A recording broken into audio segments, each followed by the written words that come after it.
No dia 26 de novembro de 2005, Náutico e Grêmio se enfrentaram no Estádio dos Aflitos, em Recife. Aquele jogo já estava cercado de tensão antes mesmo da bola rolar. O Náutico precisava vencer para subir para a primeira divisão. Para o Grêmio, bastava o empate. Mas o que ninguém imaginava era que os deuses do futebol tinham preparado um roteiro fantástico para essa partida, conhecida como a Batalha dos Aflitos. Todos nós sabemos que o Brasileirão da Série A foi disputado no sistema de pontos corridos desde 2003, certo? Mas a Série B ainda continuou com um formato diferente até 2005. E a partir de 2006 passou a ser disputada também no sistema de pontos corridos. Resumidamente, a Série B de 2005 teve 3 fases, sendo a última um quadrangular, ou seja, 4 equipes, que disputavam 2 vagas para a elite. Isso mesmo, apenas 2 equipes subiram para a primeira divisão em 2005. Isso porque o Brasileirão estava adaptando a quantidade de clubes na primeira divisão.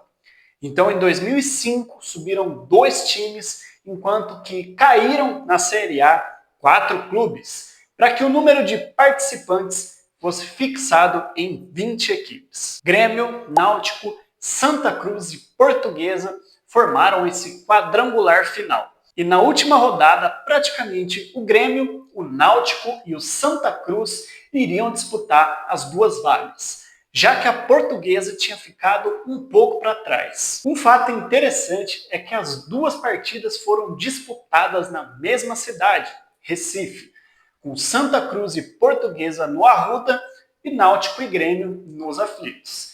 Isso é curioso porque hoje em dia sabemos que não se pode mais ter 2 partidas na mesma cidade e no mesmo dia, por questões, é claro, de segurança. Vamos falar um pouco do Grêmio no ano de 2005.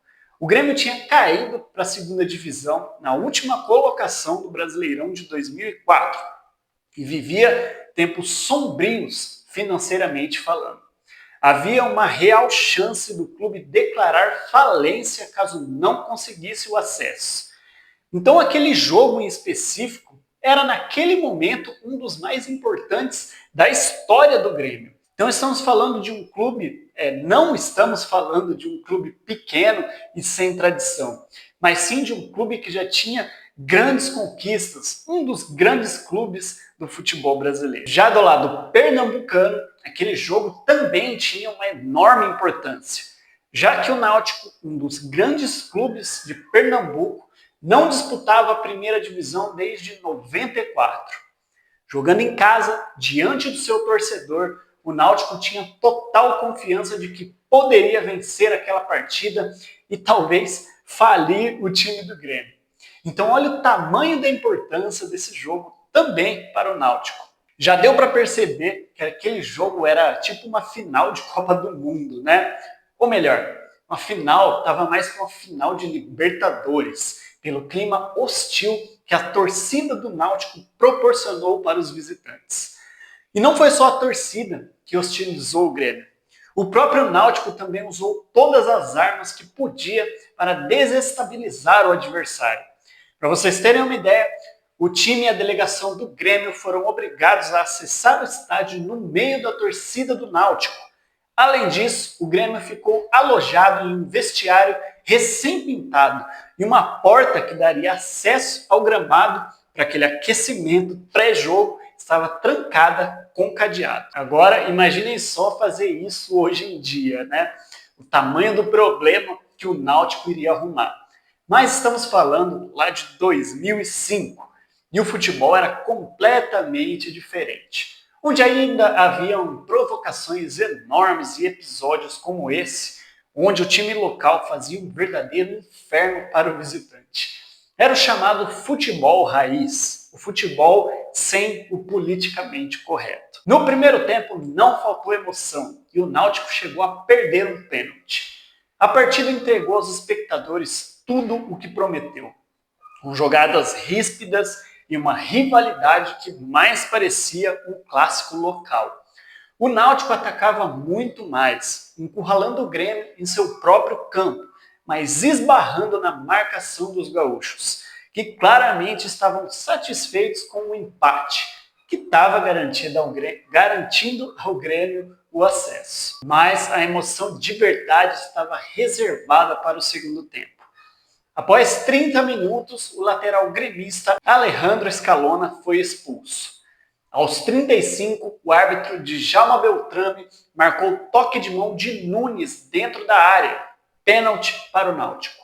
Os jogadores gremistas ficaram desesperados e foram para cima do árbitro, que expulsou Nunes e Patrício por terem agredido Beltrame. A polícia militar entrou em campo e acabou agredindo os jogadores do Grêmio. O clima virou um caos total, com dirigentes e até torcedores invadindo o campo. O árbitro ainda expulsou mais um gremista, o zagueiro Domingos, aquele mesmo, por ter tirado um cartão das mãos do árbitro. Após mais de 20 minutos de paralisação, os ânimos finalmente se acalmaram e o Náutico podia cobrar o seu pênalti. Esse pênalti poderia declarar a falência do Grêmio e dar o título da Série B para o Náutico. O zagueiro Ademar ficou incumbido da cobrança. Ele correu para a marca e bateu. Mas o goleiro gremista Galato defendeu a penalidade, mandando a bola para escanteio. Na esperança de marcar o gol na cobrança de escanteio, o Náutico se afobou e após o escanteio, o Grêmio armou um contra-ataque mortal. Anderson entrou driblando a defesa pernambucana e marcou para o Grêmio. Jogadores e torcedores do Náutico não acreditavam no que estavam vendo.